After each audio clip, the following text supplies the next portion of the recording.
What's going on, ladies and gentlemen? This is the one and only James Williams Dog Waters. And if you're listening now, you're a dead smack in the middle of Bigfoot weekend. And I'm hoping that you're enjoying the content. There's been a lot of people come on and talk to you about Bigfoot. And I made a point of getting field researchers, load of field researchers. And you may be saying, why you got all these researchers? Because, there's eyewitness encounters all over the place. I mean, you can read eyewitness encounters on websites. But the field researchers are guys who are out in the field pursuing this religiously on a weekly basis or, sometimes, once a month. But they get closer to these creatures than somebody who just happens to have an encounter with one. Now, encounters are great. Encounters are scary. Encounters are good. But when you want to get to the bottom of what's going on with a topic, you got to talk to the people who are out there doing it. If you want to learn how to shoot a basketball, you're going to go to a basketball player or a basketball coach. You're not going to go to somebody in the stands. And that's what we're doing. With that being said, I'm excited to have Mark Zaskey back on with me again. The last interview with Mark was phenomenal. Mark, how you doing today, my friend? I'm doing great, James. Thanks for having me, man. I appreciate it. I had a great time last time. Looking forward to tonight. Yeah, last time we had a wonderful time last time, man. I enjoyed talking to you. Your knowledge on Bigfoot and from a field perspective is really not, it's unrivaled. It's only one other group of people that I've talked to who actually have the in-depth knowledge that you have. And it's a great thing. It's a phenomenal thing. So let's start here. Kerry dies. He passes away tragically. There's that rigmarole that's going on. We're not going to talk about that because this is Alter the Guy. We don't do strife. But where are you now as far as moving forward and building out your plans for moving forward? I know I saw a video where you guys were just recently in the field and I saw this guy, you were telling him walk forward towards the Bigfoot. He was tripping. I wouldn't have never did that. And you could see this gigantic face right there. And you're like, no, go to your left, go to your left. And it was crazy because he took like 3 more steps and then he freaked out. And you was like, run, get out of there, get out of there. So you guys are clearly out in the field. What's been going on with that field research right now? Well, it's been a culmination, first of all, of the 10 years of gathering information and then putting it all together to be able to use in real time. So what we did was we collected data on several aspects of their environment over a very long period of time and basically upwards of 600 expeditions into these same areas.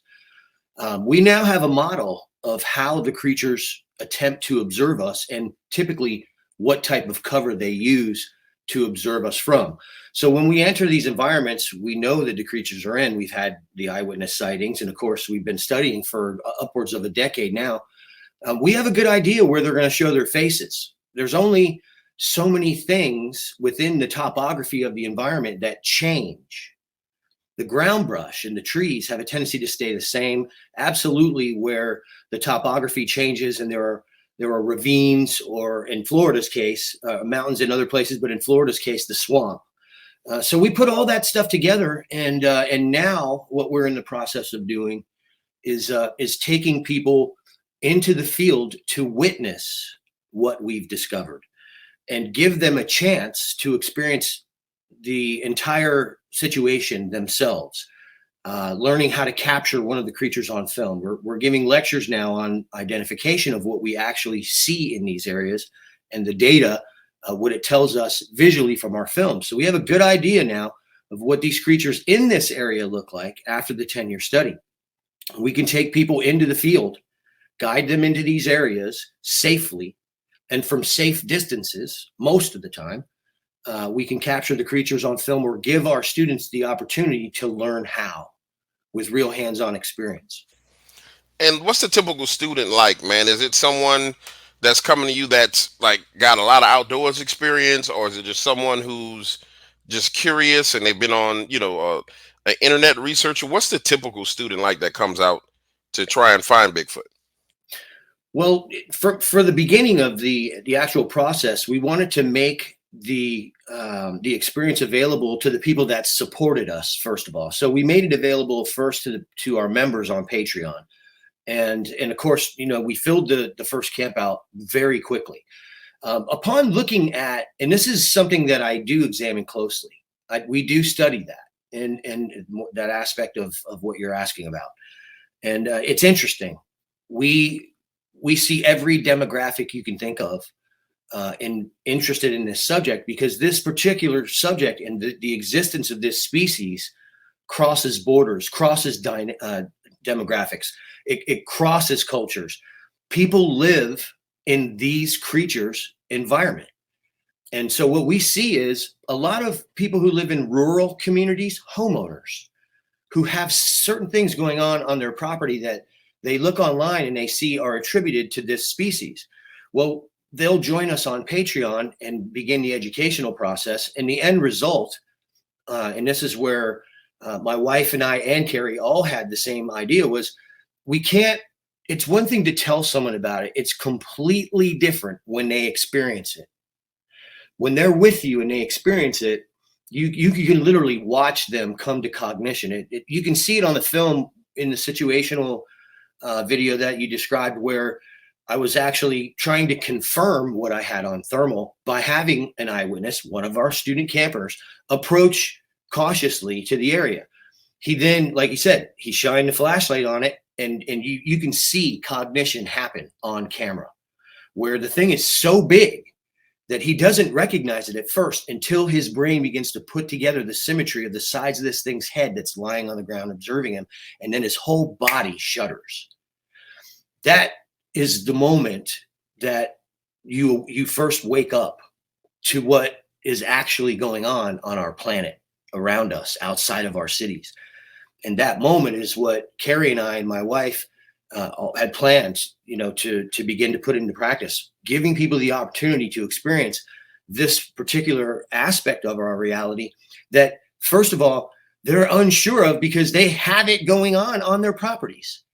I mean, this is one of those situations where you have people who spent hundreds of thousands of dollars on their dream home, on their dream piece of property, and they begin to clear land and find out very quickly that this is occupied. So I think in the last 7 months, really, just before Kerry passed, we were doing this, where we were traveling and investigating on what I would say is a nuisance circumstance on homeowner property where these creatures are concerned. They've been sighted and so on. The demographics that we see interested in the subject cross all borders, but this particular demographic, the homeowner that has these creatures on their property, seem to be more interested in learning about the creatures than any other demographic that we see. And I have to ask you this question. So that guy gets close to it. He sees it. What did he say afterwards when you guys had left out of the area where he's back to safety? What was coming out of his mouth? I would love to hear what he said, because I know I would have been freaking out, bro. I mean, it was massive. I mean, it was extremely massive. Yeah, it's not something that, I don't think that he was prepared for the size of the individual. I did tell him. But when I called him over, I said, listen, I've got another thermal signature here. And we all had plenty of time to look at the other one. The creature literally was still hanging out across the water, watching us while I was lensing out this other huge individual. There were other cameras filming that creature at the time that this went on. So I had stepped off and caught this one, and I needed to know, because clearly what we were looking at was the heat signature of this really large creature was not as prevalent. It didn't appear on the thermal as hot as this other creature. So of course I want confirmation. If this is a creature, this creature is somehow cooler than, it's like it basically was registering a few degrees above the ambient, which is somewhere around 74 degrees. That didn't make sense to me. I filmed quite a few animals and wildlife with thermals that will actually identify temperatures, and we've never seen anything that low. I did film what I thought was an apex in Manatee Springs one time, and it had a 79-degree temperature.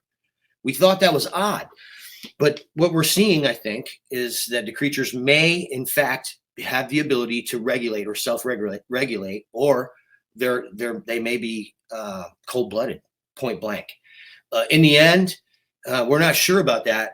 And so that was why I asked Sean to come over. he came over to me and I said, "Hey man, you feel like checking out this thermal signature for me?" And he's like, "Yeah, man, sounds good. Where is it?" And I was like, "It's down in there." And of course he was like, "In there?"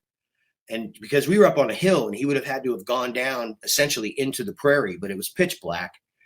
And he did agree to go. And I said, "It's just give me about 20 feet," because I assumed that with the flashlight, he would be able to identify the subject from about 20 feet away. And it turned out the creature was a little bit further than what I thought through the thermal. It was pitch black again, so I couldn't tell with my naked eye. But we did have him move forward. He agreed to do it. And as I stated, he was shook to the point where he refused basically to turn around. He was afraid to turn his back on the creature, even though it was on the ground. And so when he came back up to me, he was I think in shock is the best way to describe it. He had a look on his face that it probably is what I looked like after I saw the first time I saw one of them. It looked like he was stuck up in his head, is the way I'll put it. And of course, with the confirmation, everybody was really excited. And then we started to review the actual situation and possibly how dangerous it could have been. And so in looking at that situation, just confirming the thermal in that was a very, very dangerous situation. And I'm glad that it worked out the way it did for everybody, But oftentimes, this is the type of risk and the type of decision that you're faced with, because we don't know a lot about the creatures yet. There's no book that says, yes, Sasquatch can change their temperature, control or regulate their body temperature. So if you have a thermal, they may appear different temperatures. There's no book on that. And we're actually trying to write it. So in the end, these are the types of decisions and the types of behaviors that we have to engage in if we're going to pull that data from the experience and make it worth something. Nah, man, that was terrifying. So, how many people end up going out on these expeditions with you guys? I know it's you and your wife. Is it 4 to 6? Is it 6 to 8? How many people normally typically go? It just depends. We've done campouts over the years, and this was a tradition in the first, I would say, 6 years of crypto reality. We would do a members campout once a year. That gave our members the opportunity to have these experiences and come in and see how we do things. Typically, we would take between 6 and 8 people on those, but it really does depend a lot on people's circumstances. So smaller turnouts are typically the way it goes. Right now, we're looking at between 4 and 6. We have a large group area for March, and we're looking to take between 6 and 8 this time. So right now, we have 5 spots available on this camp out for the group campground in Okeechobee, Florida, which is where we just shot that last film. Man, I tell you, I feel like I got enough from not being in the field to where I don't think I need to see them, based on what I've been seeing lately. And for some reason, bro, everybody's getting these things on film right now. I mean, there's a bunch of people getting photos, getting them on film, and it's crazy the sheer size of the heads. And when you extrapolate it out to what a body size would be, and completely extrapolate it out, bro, they have to be massive. I mean, they have to be absolutely enormous. So the one that you saw standing over a way that was standing on the other side of the ravine, were you guys able to get an idea how tall it was? Yeah, that creature was lying on the ground again in a prone position, and he was laying up on a mound, and his head was sticking up over it. Occasionally, you could see one of the shoulders. He was turning his head here and there, but what it looks like is a lot of really dark bush and then a glowing bright green heat signature that you can, when zoomed in on, you can see the brow ridges, you can see the separation between the brow ridges, the apex of the head, the very dark eye sockets and the bone structure around the eye sockets, and then the nose typically through a thermal will have a tendency to look like Bozo the Clown. It just has this big round ball of heat coming off of it because the thermal reads, again, heat signature. So you're going to get variations from what the creature actually looks like just based on where most of the heat is exiting the skull. Let me run something by you. So yesterday I put a down payment on, and I don't know if this is going to work, but I wanted the guy to play with it. I put a down payment on an app that would that someone could use on their phone. You won't be able to use it at night, only in the daytime. But what it does is it's a facial recognition app to where a person will be able to scan the bushes and trees, and we're going to program that app with the known faces of Bigfoots that have been captured in photos and photographic evidence. I Wow. have a chick named Wendy who has like phenomenal photos where she just constantly gets photos of Bigfoot on her property. And I want to program it to recognize that face and that face only. So when it scans, when you point your phone at the bushes or the trees, it's going to use the AI app to try and use facial recognition based on the size of the brow, the size of the nose, the size of the cheeks, the depths of the eye sockets, and all those things. Do you think that would be something that would work for as a field researcher? Because I feel like the best way to get to the bottom of this is just turn everybody into a field researcher. But you can't turn everybody into a field researcher unless they have some form of technology that would help them.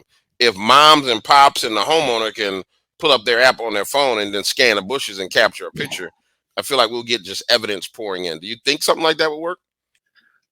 Yeah, I mean, I thought about something like that before, and then when we first got into this, it's one of those things where it's very obvious that the things are living in the bushes because we're not seeing them unless they're out in the open, right? So I mean, the problem that we've encountered with facial recognition, because we have that on every single iPad that we use.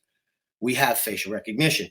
The problem is that the creatures themselves and their colorations, their physiology, the skin color, the hair, the interesting properties that the hair has, right down to the shape of it, some of the hairs. It seems to do something where software is concerned to break up the actual shape. The coloration of the face literally will retransmit colors. So what you get is you get inaccurate representations of symmetry as a direct result of the coloration of the creature picking up on the forest canopy, then rebroadcasting that. I do believe that there is a place for what you're describing, James. I think that in situations where people are trying to identify an individual that's heavily covered in bushes, it probably will struggle. But yeah, I think if you program something with the symmetries that are most common to this creature and possibly implemented the correct filtering to eliminate some of the aberration, that there's a possibility that that could work if they were in certain situations where they were uncovered a bit. And Kerry and I talked about that during our last interview.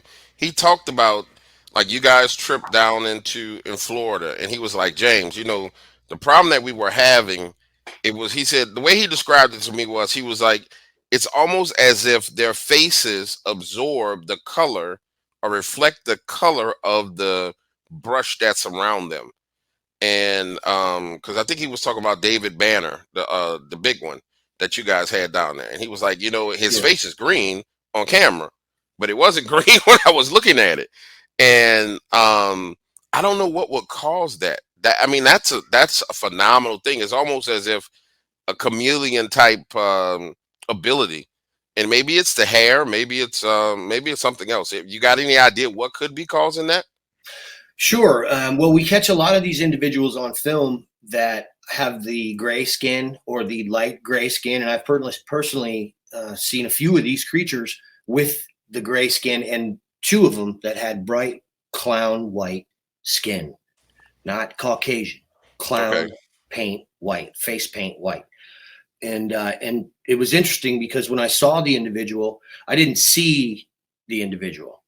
The first 25 to 30 seconds of what was going on was me in confusion over what was an apparent optical illusion in the bushes. There were what I would describe it as, James, is if you ever been around a swimming pool at a hotel where you look up underneath the balcony and you see the light from the swimming pool waving across, Yeah, I've seen that. right? That's the effect that it has on their skin. The sunlight itself bouncing off of these canopies that they live in, the forests that they live in, and then the trees picking up that diffusion, that sunlight, and diffusing it onto their skin. The effects of that, the diffusion alone, and again, this isn't light that we can see. The diffused light is outside the reference of human visual limitations. We see less than 0.0035 of 1% of all available light. So what we're witnessing makes no sense to us because we're not seeing all of the science that's causing it. When these creatures are turning green, it's because the light we can't see, the glow coming off those bushes, it's the diffused sunlight. It creates a glow off those plants. The closer they get to it, the greener they become. The further they step away from the glow, the more natural their coloration becomes, and we see the creature. Hmm. I wonder if that accounts for, but that doesn't seem like it would account for all these claims where people say they feel like they're cloaking. Unless it's if that's the case, it would depend on what they're close to, where that light diffusion is taking place. But I'm trying to think of a scenario where they would be in an environment where the reflection would give off this, like it's cloaked, like a shiny, Sure. um, I can't think of it. I can't think Well, of a well, scenario. well, what you're describing is what I've been seeing. I've been seeing this for a while. The achromatically colored individuals have a tendency to have achromatically colored hair. This is where we get into the hair aspects of it. So we're dealing with a figure that has all of this really special hair all over its body, and then a very crisp hairline with achromatically colored skin. The effect is so drastic on the bright white of this glow coming off the forest. And here's the thing, it's not just a green glow, James. All of the plants have this. We cannot detect it. So if the Sasquatch is near a deadfall and it has the right coloration, as it gets closer to that deadfall, the hair will begin to pick up on that. But as if that creature is walking around in daylight, it's shimmering. The hair, literally, I've seen these creatures where I'm staring at them and the effect is going on, but you can see the outline of the shoulders and the whole head in the apex because it's lit up like it's got an aura around it, where the hair coming off the body thins into tip. But there's hundreds of thousands of them, and it creates a blur that the creature's backlit, and it literally looks like a shimmering halo. And as it walks, it's shimmering and changing colors naturally, just from the light we can't see. I would imagine that if I hadn't studied these particular optical sciences and a lot of science on camera aberration, that I would have never understood what I still would have never understood what I saw the second and the third time I saw it. Thankfully, the first time I saw it, in my mind, I ran straight to trying to explain what I saw with existing science. And what I was able to do was link these optical sciences to what it was I saw, and then subsequently witness it and capture it on film. Yeah, man, that's freaky. So a lot of this stuff where people say they're seeing the shimmer man is probably Bigfoot, as opposed to what people thinking is some kind of spirit or something else. It's probably Bigfoot because they'll describe the shimmering man as being 8, 9 feet tall, walking out in the Yeah. open, massive in size, but nobody accredits that to being a Bigfoot. And it sounds like that might be exactly what it is. Bigfoot walking around Well, in the open where you can see it. can you imagine how many colors we don't recognize if we're seeing less than half of 1% of all available light? What we witness on the Sasquatch is the retransmission of light spectrums we don't typically see or don't see as human beings. In those situations, we attribute things to science fiction movies. You know how that goes. But in the end, I think what we're going to see as science begins to explore more of what we are not seeing in these light spectrums, we'll, I think, begin to see more solid scientific documentation and explanations for that will actually link this officially. We've done the research. I believe we're the first ones to put this together, and we believe in this specifically because it's represented in the data. It's not something that we guessed about. We keep seeing it on film and with our own two eyes. So, but that remains to be seen. Like I said, I think that studying, and this is interesting because the more you get into the science of studying light, the more you see that it's very limited funding going into this in the public sector, and very large amounts of money going into this in the defense and military sector. Well, I mean, the application military wise is phenomenal. I mean, and it sounds like it's the equivalent of, for a while they had these videos on YouTube where there was these shields that people would put over them, and it would diffuse all the light coming hitting their body, and it would just look like they weren't standing there, but they would cover their whole body with a shield, and it would Yeah. disappear. Yeah, It that was seems really like cool. it's the same thing. You know what I'm saying? It And I does seem like that, doesn't it? Yeah, and I remember out of China. Um, this is the one time I was on the deep web where I felt comfortable because I was in somebody's house. He was putting up these videos of capes that soldiers had in China that they could actually throw over their bodies and they would just freaking disappear. And I mean, he Yes. put like 15 videos. So it sounds like some technology has been adapted from what they naturally have that's being used militarily. And if that's the case, then that would explain a lot of why, probably a lot of why, there's not a whole bunch of disclosure about Bigfoot in itself. I mean, if it's something that they're studying and use militarily, then it's just like, y'all don't need to know about this, you know? Sure, sure. And I don't think that that I doubt any of that anymore. In the last 10 years, we've encountered phenomenon we couldn't explain. Well, we figured the Sasquatch out in year 3. I've been on this case trying to find out who is flying the technology that's jamming our cameras, because indeed we have an adversary in America that is absolutely real, and for obvious reasons, they will. Your cameras just in the last film, I was approaching a group, and it's clear you can see the creatures, and my camera dies right in that situation. Right before it dies, though, I capture once again the exact type of craft, the exact type of miniature. We don't even alternative powered type of craft that every time we capture this thing on film, it's the last clip that we ever catch on that expedition with those cameras. The technology is representative, that people know that these creatures are there. The fact that this technology is present within 60 feet of a group of Sasquatch is very telling in and of itself.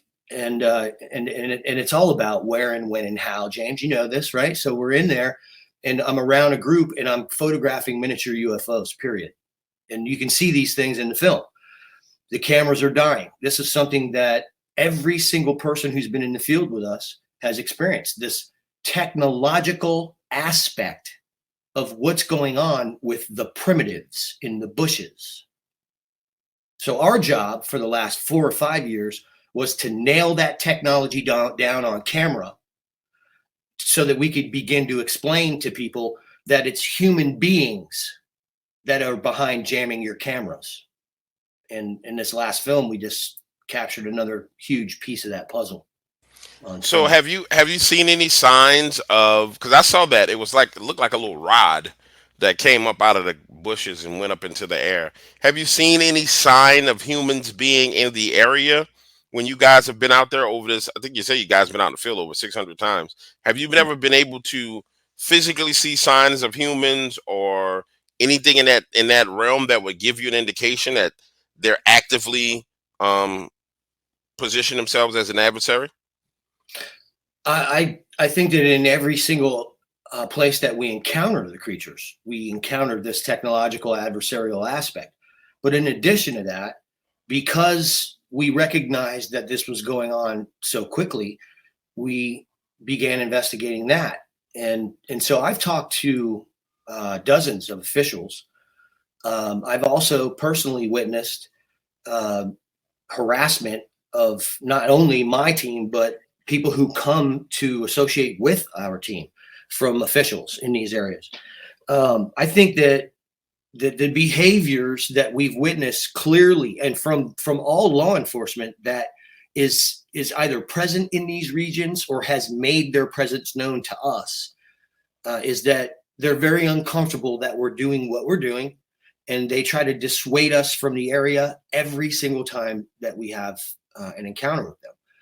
But above and beyond that, we found patents for this craft, for this device. We know who makes them. And so in the end, the fact that they have a factory within 7 miles of where this was filmed, it doesn't surprise me.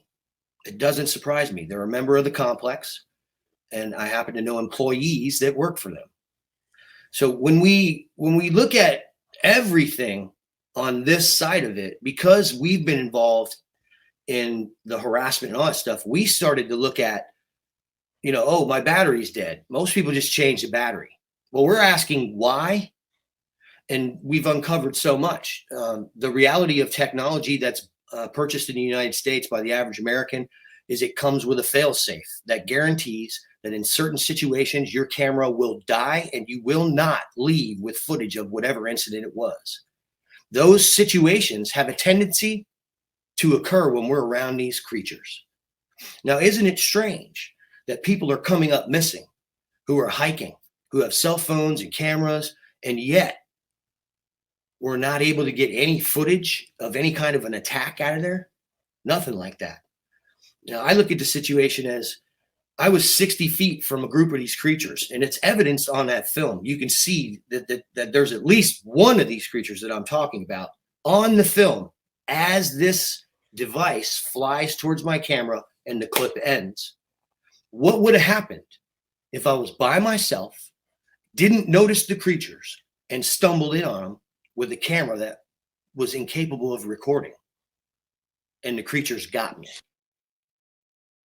Oh yeah, nobody would ever heard from you again, bro. You'd have been it's done. like a setup. You buy these cameras with the expectation that you can literally record reality. But FCC Rule 15 clearly states that all devices that are engineered for sale and use in the United States of America will be allowed to receive interference, period, so that the device can be shut down remotely. It doesn't matter if it's a camera, a radio, a thermal, it doesn't matter. If it's electronic, it has to be built under Rule 15 of the FCC to fail in certain frequency situations is essentially the description. And so you're thinking that the frequency has nothing to do with the creatures themselves. It would mean that, but that would mean a lot, Mark. So that would mean that someone is actively monitoring your area either via satellite or drone. They actively have these things, these devices in the area. And then they use it in that moment when you're capturing evidence or on the way out. So I guess the next question would be, how often do your batteries get drained or run dead? Based on like what percentage of the times when you went out on expeditions have you experienced this? Well, like I said, it depends on whether or not I'm misinformed. I do not give my location. I take all precautions with cellular devices. Mm-hmm. Typically, if I hide my position based on electronic counter surveillance, I have no trouble at all in the field with my cameras. But with planned expeditions, let's take Kerry's birthday, for instance, last year. Kerry was down on his birthday. We had 6 or 7 people in the field. The only way 6 different types of cameras will all go dead in the same 30 seconds is if there's a standard frequency to do it. Right. Yeah. Which is what FCC Rule 15 clearly states about all electronics manufactured and distributed for sale in the United States. And that was one that you guys promoted that you were going out, huh? Yeah, those were trips that we did live on Bigfoot Odyssey. We had the creatures screaming, running around us while Kerry was live. The next night, I think, was the night that we had most of the camera trouble, because the first night when the creatures were around, it was just me and Kerry, and they were screaming and running. Me and him got out of there pretty quick. We left, We didn't have to. I struggle to understand. And if you look at it from the military application aspect, it would make sense that they wouldn't want these creatures captured. But it's got to be a little bit more to it than that. I'm just trying to. I really struggle to understand what's the objective with not letting this out. I mean, I just don't see it. I mean, there's the thought process that letting this out would destroy the national parks and forests, right? I don't see that. I don't see that being the case. I see it being more people going out into the parks and national forests looking for them. Increased revenue. Um, do I see people being crazy and trying to shoot and kill them? Yeah, maybe. Um, but in today's society, I think if they just came out on the news today and said Bigfoot was real, everybody would think they were lying anyway. So I just don't understand the purpose of the attempts that they make to cover it up at this point in time. It just doesn't. I don't see where. I don't see the angle, and I've been searching for that angle for quite some time. Do you have any other ideas of what the other angles would be for them wanting to do that? Sure. I mean, we have to look at when we ask these types of questions, we're getting personal. No one will absolutely admit that that's what's going on. But when we talk about validation of Bigfoot and people are actually thinking about what that means, it means personal change. End of story. It means personal change. When we're talking about it on street level, but when we're talking about it from the power centers, I think that the existence of this species would rival the Europeans or whoever came here first throughout history, and then finding the indigenous tribes here. It's a shock, right? But they've been here the whole time. And that's the interesting aspect of all this. What we have is a pop culture that develops acceptable theories and everybody tosses it around and they can stomach that. And that's why it's accepted. Everywhere we look, we see symbolism about Sasquatch and their existence. There's over 100 ridges in America, mountain range ridges, that are still named for the Native American name for these creatures. Our government fully understands what's going on, but in the end, there are only direct competition for the most valuable resource, land. And acknowledgement of this species is to acknowledge that the other 45% of unsurveyed forest in North America already belongs to someone. That can cause extreme corporate issues. When we're looking at America, we're looking at business, James. You and I talked about this before. Yeah, we are. You know how it goes in the business of America. Sasquatch is not good for that. In the spirit, in the soul of America, in the spirit of conservation, in the soul of what's right for people as a species, it is absolutely altruistic for them to acknowledge that this species is out there.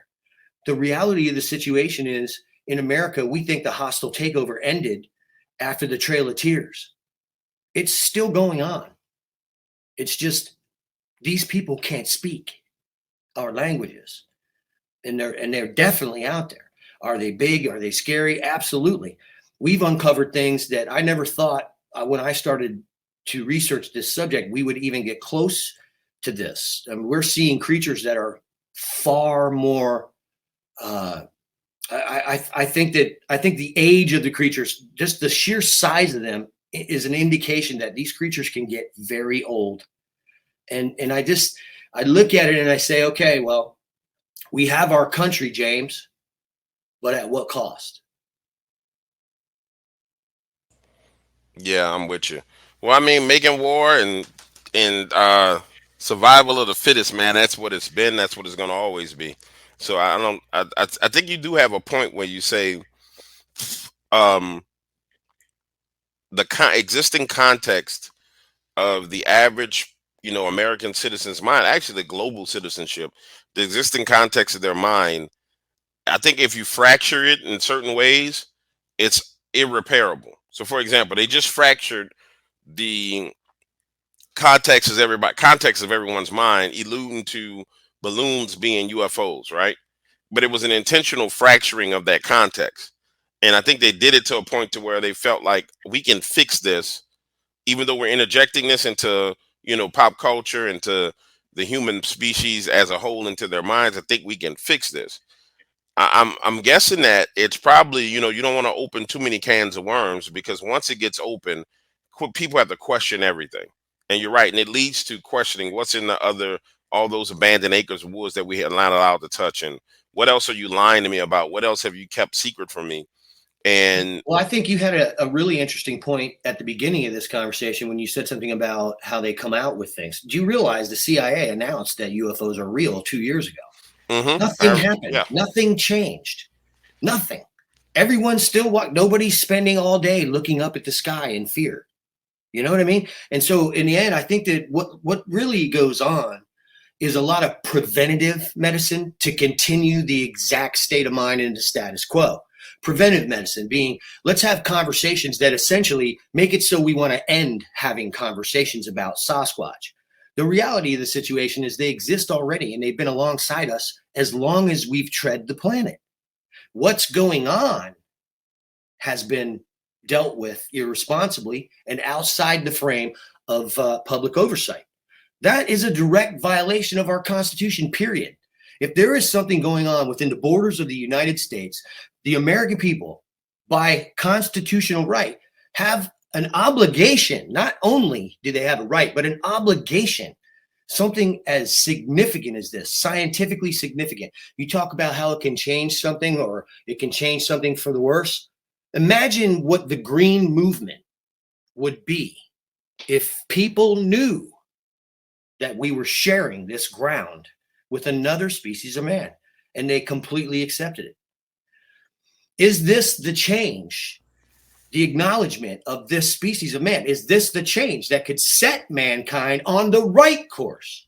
See, we're all having these fearful conversations, but what about the hope? Why does this have to be negative?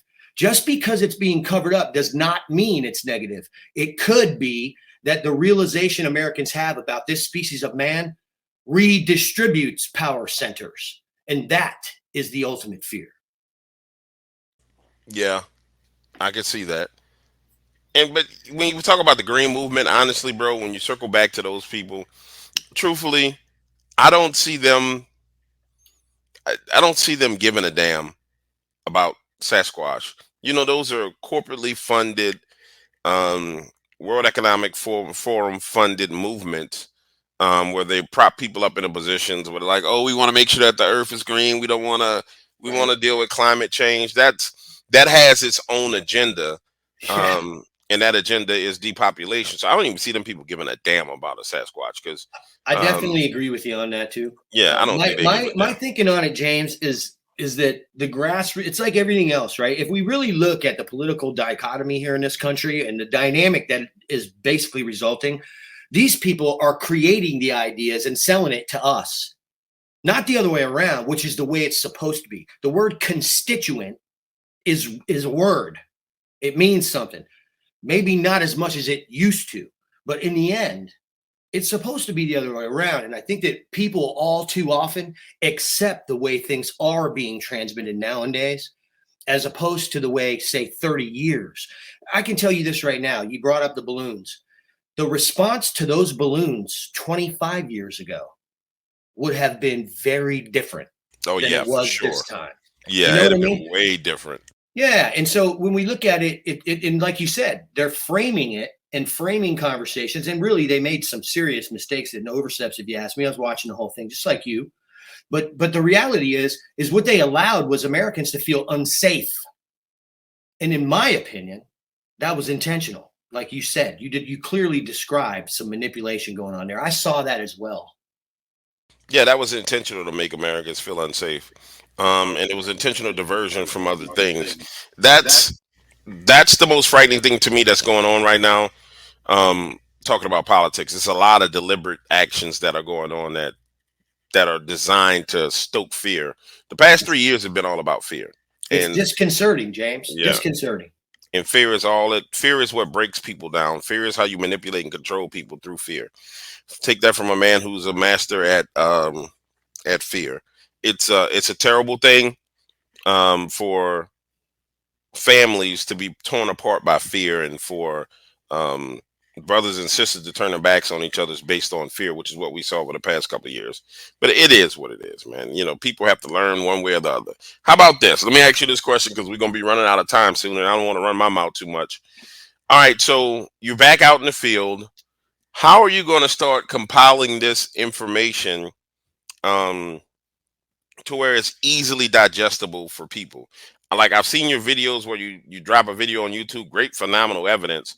Do you have a plan on putting something together, another documentary together? What do you plan on doing in the near future where you compile it all together? And then where do you plan on putting it out at? I know when I talked to Kerry, Kerry was really anti-establishment when it came to field research and evidence. He and I would kind of go back and forth on that. I said, "Well, Kerry, you want to get it in front of as many eyes as you can." He said, "Well, no, they're gonna take it and change it and do certain things to it. I'd rather put it out myself."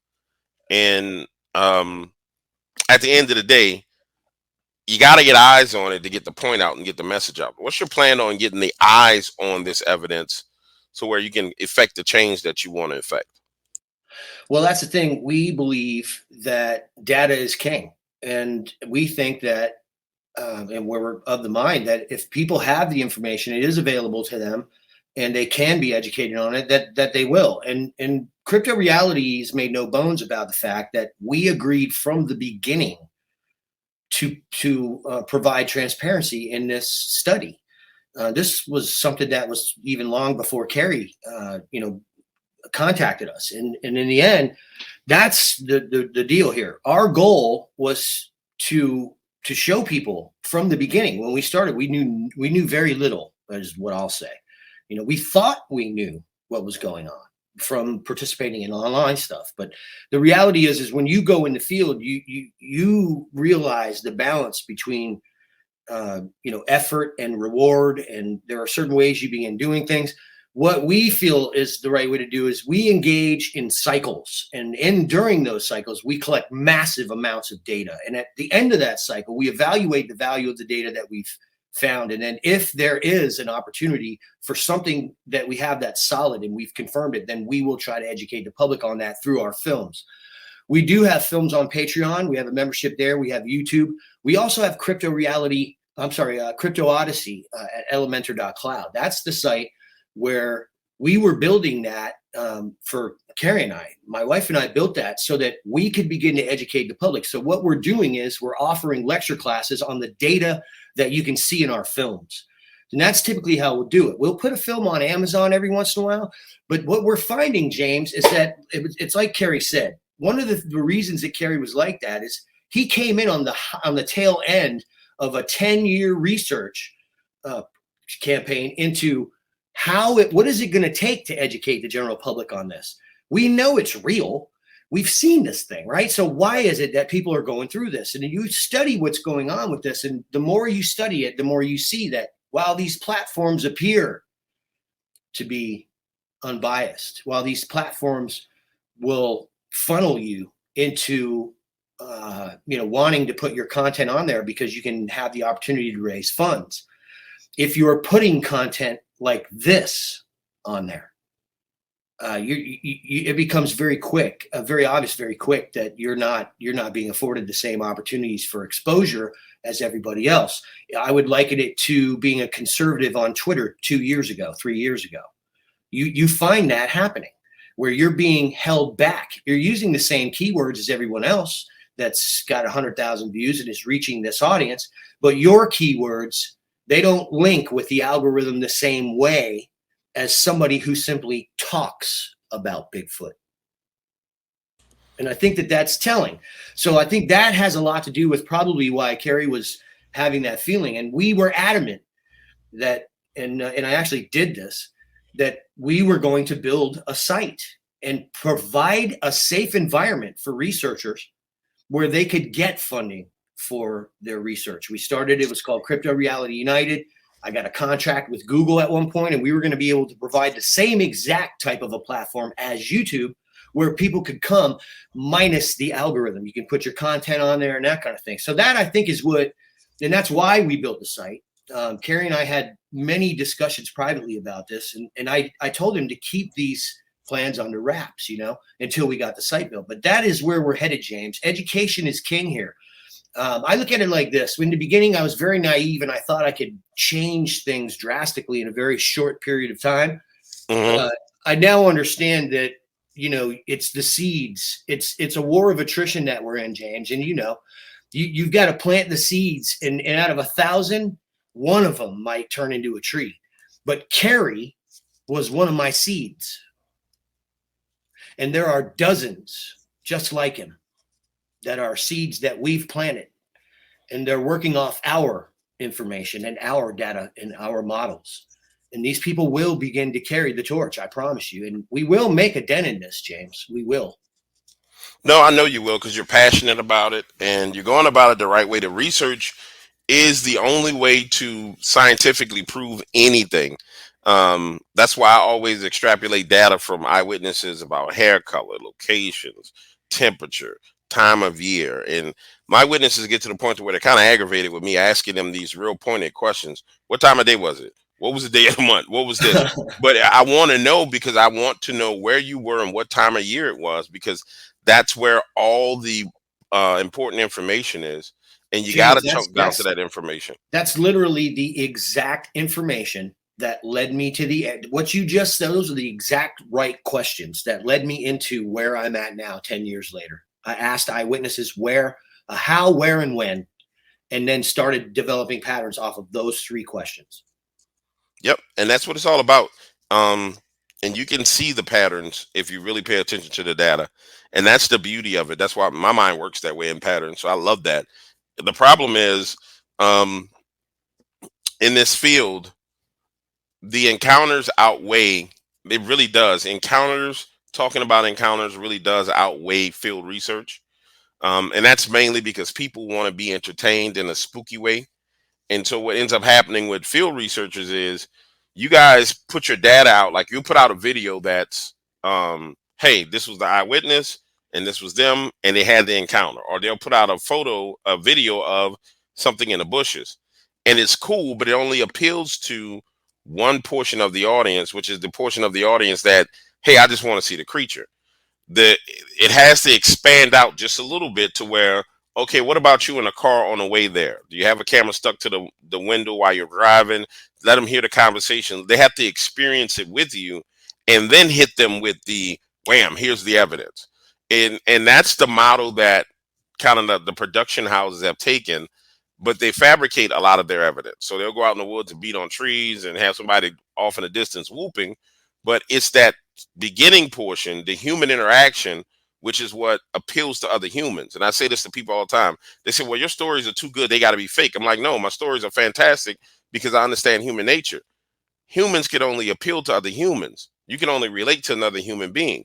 So when I tell a story, I tell a story from that person's perspective. And I don't just say, oh, he was in the woods and he encountered a Bigfoot. I want to know what he did that morning for breakfast. I want to know what happened the day before. I want to know afterwards. I want to know all those things and capture all that data and then relay that to you. And the person says, oh, I felt like I was there. And I do that with words. So when you do that with film, when the person is actually there with you, you notice that's the difference between the format of the standard YouTube field researcher and the guys on Amazon and Travel Channel that end up getting, 100,000, a million views per episode. It's just that one thing. It's that simple. Add the human element into it to where other people can relate to it. And you don't have to lie. It's just you adding the human element because I'm pretty sure there's tensions. You're getting up in the morning, getting all your stuff together. You leave something, you got to go back. You got to get it. All those things are things that people can relate to. And I think once our field researchers, and those are the kind of conversations Kerry and I had, once our field researchers get to the point to where they can broaden the scope to that, they will be way more successful than anything that's on mainstream media. 1,000 times more successful. I talked to a lot of you guys, man. You guys are very intelligent, articulate, witty, funny. Absolutely entertaining people. It's just those pieces of the puzzle aren't there.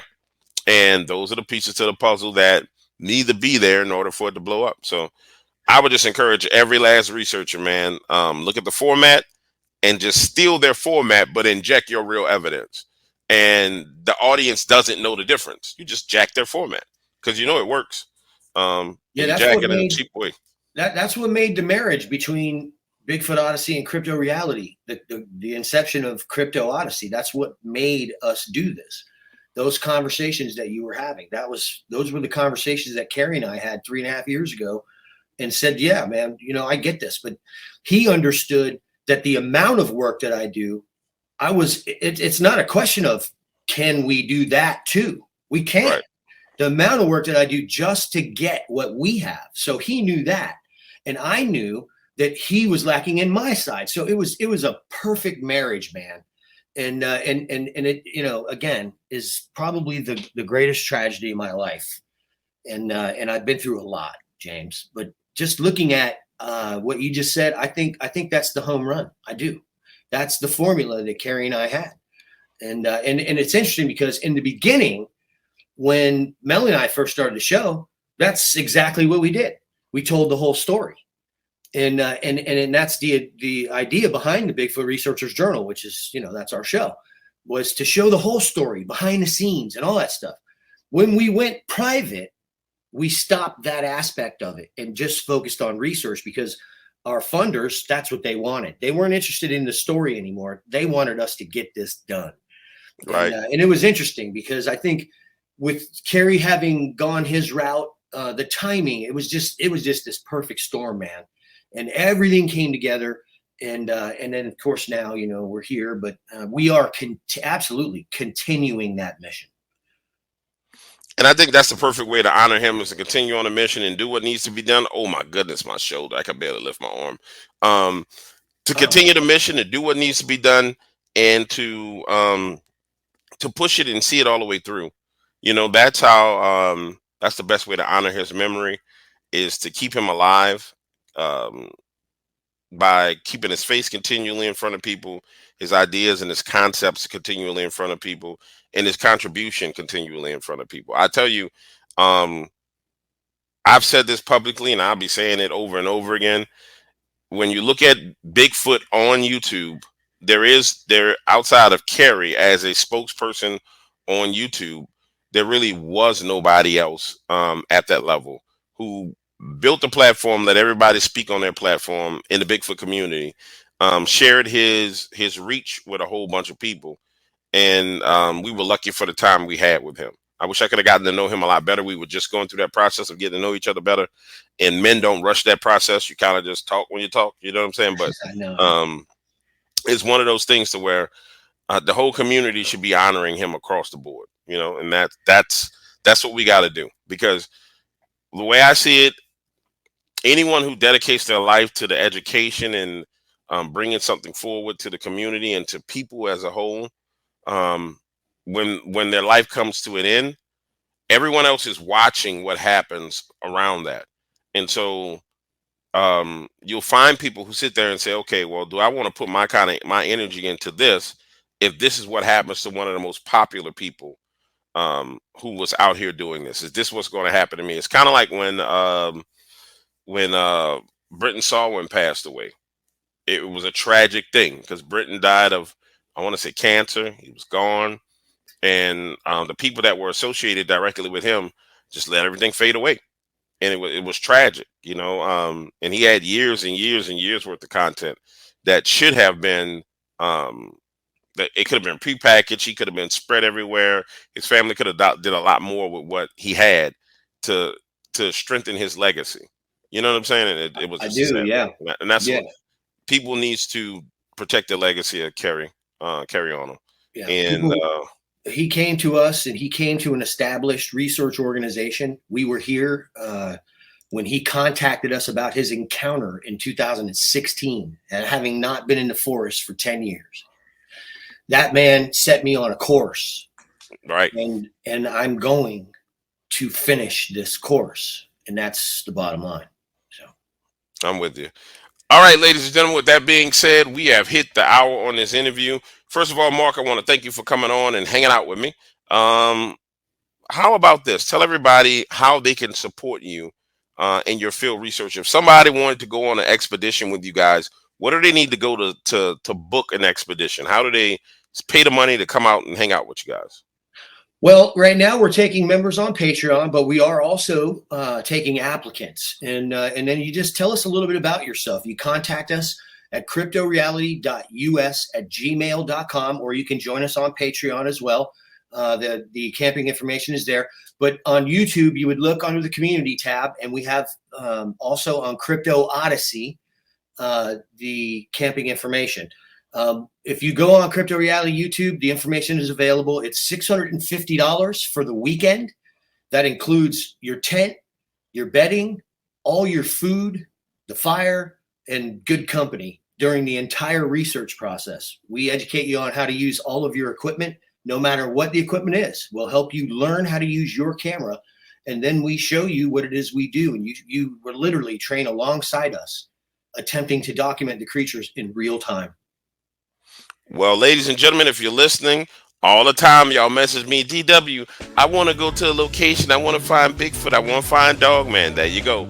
This man is offering to take you out into the woods where the Bigfoots live, where you can go see one. And if you don't believe me, go to the YouTube channel and check it out. There are people who are walking right up on them. I mean, legit walking straight up towards it and freaking out on camera. So if you want to go out there and you want to see one, now you have a way to go see one. I would advise you to make sure you bring a couple of extra pair of drawers if you want to go out there to do that. But hey, man, go ahead and do it and make it happen if that's what you want to do.